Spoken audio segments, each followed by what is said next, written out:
भारत की स्थलाकृतिक स्वरूप के अध्ययन के अंतर्गत आज उत्तरी पर्वतीय प्रदेश के संदर्भ में उसकी उत्पत्ति एवं संरचना जो भूगर्भिक संरचना से जुड़ी होती है उसकी चर्चा की जाएगी।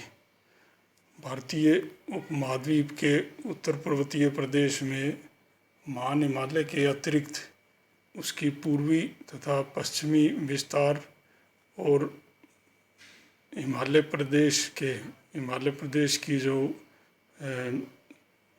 हिमाद्री सबसे बड़ी पर्वत श्रेणी है जो सबसे उत्तरी भी है, उसके नॉर्थ में यानी तिब्बत की ओर स्थित जो पर्वत हैं विभिन्न श्रृंखलाएं, उनको ट्रांस हिमालय कहा जाता है। इन सभी को शामिल किया जाता है। हिमालय विश्व के सबसे ऊंचे पर्वत हैं जिनकी चोटियां विश्व में सर्वाधिक ऊंची भी हैं। यहाँ 8000 मीटर से अधिक ऊंची 21 चोटियाँ हैं, 7500 मीटर से अधिक ऊंची 40 चोटियाँ हैं, 7000 से अधिक ऊंची तो कई सौ चोटियाँ हैं, जबकि किसी भी अन्य महाद्वीप में 7000 मीटर या इससे अधिक ऊंची पर्वत चोटियाँ मिलती नहीं हैं, चाहे वो दक्षिण अमेरिका हो चाहे उत्तरी अमेरिका हो। और यूरोप की तो सर्वाधिक ऊंची चोटी माउंट एल्बर्स है जो कि 5633 मीटर के आसपास ही है। अफ्रीका की किलिमंजारो भी 5900 मीटर से कम ही है।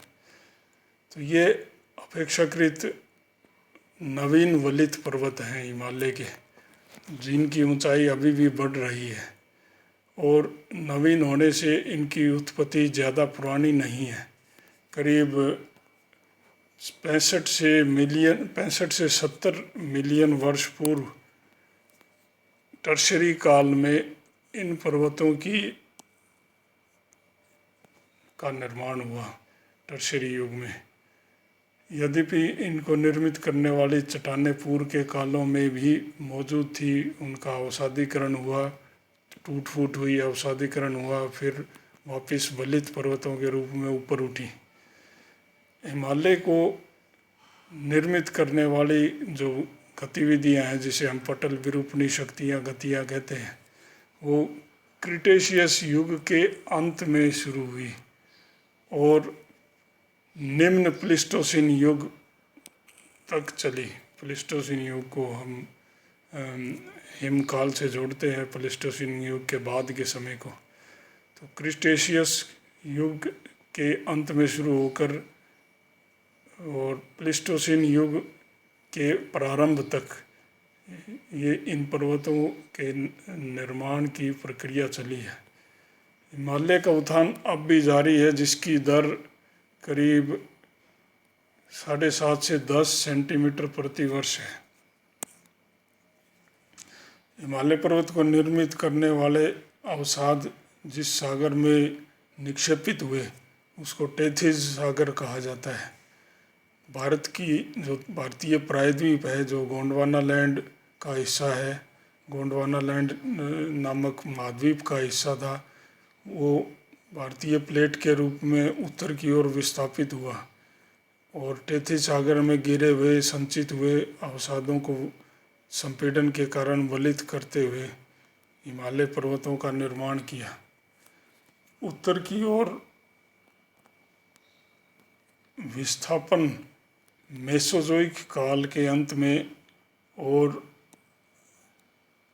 सिनोजोइक काल के प्रारंभ में घटित हुआ। भारत की जो भारतीय प्रायद्वीप है या भारतीय प्लेट जब उत्तर की ओर चल के आई तो उसने टेथिस सागर के अवसादों को वलित करते हुए संपूर्ण अवसाद को ऊपर उठाकर सागर को बंद कर दिया। यह टेथिस सागर के बंद होने की जो प्रक्रिया है ये क्रिटेशियस काल में शुरू हुई। भारतीय प्लेट जो दक्षिण में है भारतीय प्रायद्वीप के रूप में जिसको हम पहचान सकते हैं, तथा यूरेशियाई प्लेट, ये इन प्लेटों की जो सीमा है उसको सिंधु तिब्बत में सिंधु नदी उत्पन्न होती है और ब्रह्मपुत्र नदी भी वहीं उत्पन्न होती है, जिसको वहाँ सांपो कहा जाता है। तो सिंधु सांपो नदियाँ जहाँ पाई जाती हैं उस सीमा रेखा के आसपास उत्तर में यूरेशियाई प्लेट और दक्षिण में भारतीय प्लेट पाई जाती है। तो मोटे तौर पर इन नदियों की जो रेखा है, सीमा रेखा बनाती हैं ये नदियाँ, वो दो प्लेटों की सीमा रेखा भी है। इसको हम सिंधु सांपो संधि कटिबंध कह सकते हैं। इस कटिबंध के सहारे भारतीय प्लेट का यूरेशियाई प्लेट के नीचे अवक्षेपण हुआ है, जिसके कारण तिब्बत के पठार के नीचे पपड़ी जो है, पृथ्वी की पपड़ी की मोटाई 60 किलोमीटर तक हो गई है। हिमालय के नीचे ऊंची पर्वत श्रेणी होने के कारण यह 80 किलोमीटर तक है, जबकि भारतीय प्लेट जो है, भारतीय प्रायद्वीप की, वो 30 से 40 किलोमीटर ही मोटी है। तो ये अवक्षेपण के कारण हुआ। इस प्रकार अगर हम हिमालय की संरचना को देखें तो हिमालय की संरचना को देखते हुए हम इसे 6 मुख्य संरचनात्मक भूगर्भिक दृष्टि से 6 संरचनात्मक इकाइयों में बांट सकते हैं। पहला तो जैसे अभी वर्णन हुआ, सिंधु सांपो संधि कटिबंध, जिसे इंडस सांपो स्यूट्यूर जोन कहा जाता है। जब भ्रंश के सारे दो भूखंड आपस में मिलते हैं और उस भ्रंश को पाट देते हैं, बंद कर देते हैं, तो एक तरह की दो भूखंडों के बीच सिलाई हो जाती है। उससे मतलब होता है स्यूट्यूर, यानी हमने उसको संधि कह दिया। लेकिन सिंधु सांपो स्यूट्यूर जोन या संधि कटिबंध ऐसा कटिबंध है जैसे जिसके उत्तर में यूरेशियाई प्लेट है, यूरेशियाई भूखंड है, और दक्षिण में भारतीय प्लेट है। और इन प्लेटों के आपसी मिलन से जो संपीड़न की गति हुई, उससे हिमालय का निर्माण हुआ। और ये रेखा जो इन नदियों द्वारा बनती है उसे सिंधु सांपो संधि कटिबंध कहते हैं। सिंधु सांपो संधि कटिबंध दो प्लेटों के बीच की सीमा रेखा है। ये प्रथम संरचनात्मक इकाई हुई। दूसरा है टेथिस हिमालय। टेथिस हिमालय वो हिमालय है जो ठीक सिंधु सांपो नदियों द्वारा बने संधि कटिबंध के एकदम दक्षिण में है। इसकी संरचना के बारे में अधिक जानकारी तो नहीं है, किंतु इस कटिबंध की कई चट्टानें विभिन्न अवस्थाओं से होकर उनमें आकृति में बदलाव आया है, जिससे यह जटिल संरचनाओं युक्त हो गया है। जो ट्रांस हिमालय की पर्वतीय श्रेणियां हैं, जिसमें लद्दाख और तिब्बत की कैलाश श्रेणी इत्यादि भी शामिल है। ये सब टेथिस हिमालय के संरचनात्मक इकाई में आएंगी। तीसरी भूगर्भिक दृष्टि से तीसरी संरचनात्मक इकाई है महान हिमालय। महान हिमालय जो सबसे उत्तरी पर्वत श्रेणी है, बाद में हम देखेंगे और विस्तार से। लेकिन महान हिमालय टेथिस हिमालय के दक्षिण की ओर स्थित है और इसे लघु हिमालय के में जो ग्रीवाखंड पाए जाते हैं, संपीड़न के कारण जो भ्रंश पड़ के स्थलीय भागों के जो टुकड़े टूटकर दूर दूर चले जाते हैं, जैसे लघु हिमालय में दिखाई पड़ते हैं, उनका मूल स्रोत ये महान हिमालय का क्षेत्र है। संरचनात्मक इकाई है महान हिमालय क्षेत्र की। और रवेदार चट्टानों के ऊपर नीचे रवेदार चट्टानें हैं इस क्षेत्र में, उनके ऊपर पैलियोजोइक भूगर्भिक काल के अवसाद पाए जाते हैं।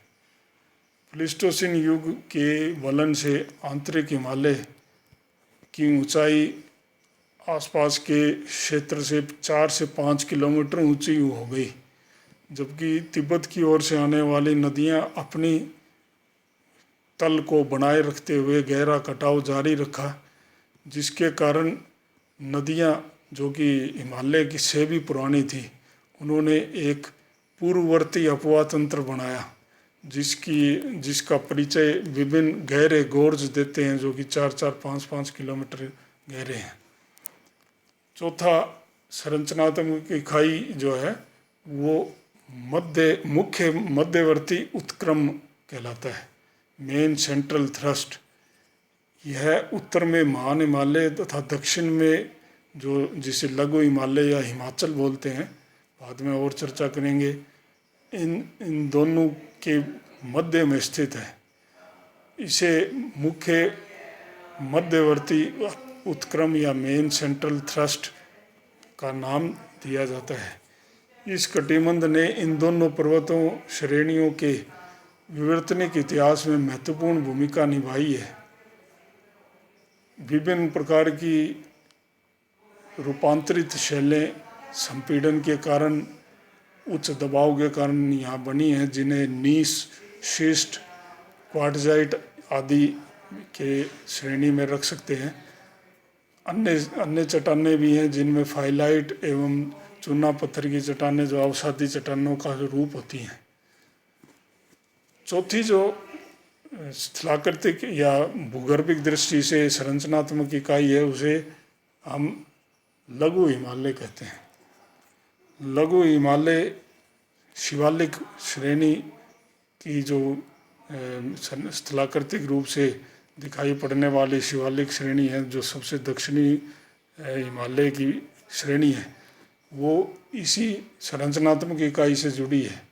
ये भी अत्यंत जटिल और बहुत अधिक वलित और भ्रंशों से भरी हुई पेटी है, संरचनात्मक इकाई है। अपने संपूर्ण क्षेत्र में यह कई उत्क्रम भ्रंश लिए हुए है, यानी कि संपीड़न के कारण जो भ्रंश बनते हैं, अत्यधिक संपीड़न वलित से वलन की प्रक्रिया से जुड़ा होता है। और उत्क्रम भ्रंश आपने फर्स्ट ईयर में पढ़े हुए हैं, उनको रिवर्स फॉल्ट भी कहते हैं। और इन उत्क्रम भ्रंशों के कारण ग्रीवाखंड इत्यादि के रूप में चट्टानों की विशाल मात्रा विस्थापित हुई है। पांचवी जो स्थलाकृतिक इकाई, स्थलाकृतिक संरचनात्मक रूप से जो पांचवी इकाई है उसको मेन बाउंड्री थ्रस्ट कहा जाता है, मुख्य सीमांत उत्क्रम। ये अत्यधिक विस्तार वाला व्युत्क्रम भ्रंश है, रिवर्स फॉल्ट है, जिसका विस्तार असम से लेकर कश्मीर तक बाह्य हिमालय यानी शिवालिक और लघु हिमालय यानी कि मध्यवर्ती हिमालय जिसे हिमाचल भी कहा जाता है उसके बीच में है। तो लंबा चौड़ा भ्रंश का क्षेत्र है, जहाँ एक क्षेत्र की चट्टान दूसरे क्षेत्र की चट्टान से मिलकर भ्रंश के सहारे गति करती है। ऐसी पूरा गति का क्षेत्र भ्रंशन से प्रभावित क्षेत्र है ये संरचनात्मक इकाई। और छठी लघु हिमालय तो मध्यवर्ती हिमालय था हिमाचल, और छठी इकाई है जिसे बाह्य हिमालय बोलते हैं, उप हिमालय भी कहा सकते हैं, लेकिन इसकी पहचान के रूप में शिवालिक पर्वत इसी संरचनात्मक इकाई से जुड़ा है। लगभग पूर्ण रूप से यह टर्शरी युग की चट्टानों से बना है। हालांकि प्रोटेरोजोइक काल की चट्टानों के आंतरिक भाग भी मिलते हैं। इन कम ऊंचाई की पहाड़ियों तथा लघु हिमालय के बीच, लघु हिमालय यानी कि मध्यवर्ती हिमालय और शिवालिक हिमालय के बीच कई लंबात्मक घाटियाँ मिलती हैं। लंबात्मक घाटियाँ वे होती हैं जो पर्वत श्रेणियों की दिशा के समानांतर स्थित होती हैं। ऐसी घाटियाँ मध्यवर्ती और शिवालिक हिमालय, लघु मध्यवर्ती हिमालय और शिवालिक हिमालय के बीच में मिलती है। बाद में आएगा वर्णन। इसे दून कहा जाता है, दून घाटियाँ। पूर्वी हिमालय में इसको द्वार भी कहा जाता है। उप हिमालय की दक्षिणी सीमा अत्यधिक अपरदन से बनी है और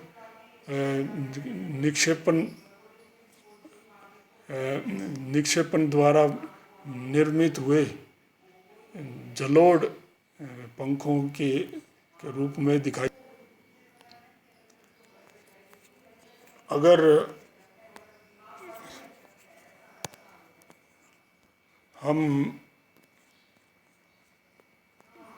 दो भारतीय प्लेट और यूरेशियाई प्लेट की सीमा रेखा को देखते हैं तो वो सांपो नदी जो ब्रह्मपुत्र का नाम है चीन या तिब्बत में, और सिंधु नदी जो भारत पाकिस्तान, मुख्यतः पाकिस्तान की प्रमुख नदी है, इन दो नदियों द्वारा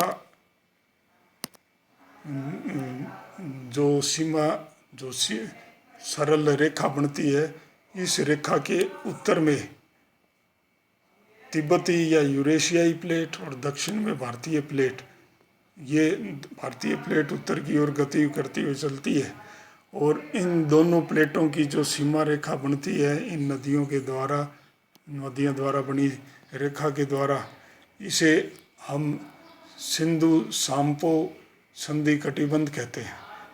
दो प्लेटों के बीच टकराट का क्षेत्र है। भारतीय जो भूगर्भिक संरचना की विभिन्न इकाइयों का वर्णन किया, हालांकि ये इकाइयाँ भूगर्भिक रूप से उनका वर्णन हुआ है, लेकिन इन इकाइयों की स्थलाकृतिक जो पहचान है वो विभिन्न श्रेणियों के रूप में दिखाई पड़ती है।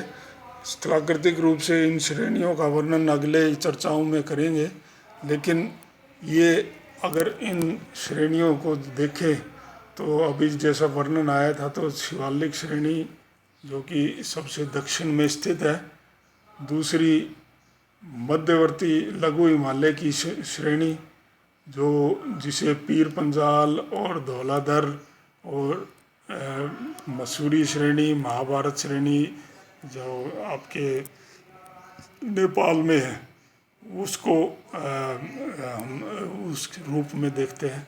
तीसरी है मुख्य हिमालय श्रेणी जिसे महान हिमालय या हिमाद्री भी कहा जाता है। तो ये तीन संरचनात्मक इकाइयों की जो स्थलाकृतिक स्वरूप है। फिर ऊपर वर्णन आया था जो ट्रांस हिमालय टेथिस हिमालय एक संरचनात्मक इकाई है। इसमें लद्दाख की श्रेणी, कैलाश श्रेणी और काराकोरम श्रेणी इत्यादि को शामिल किया जाता है।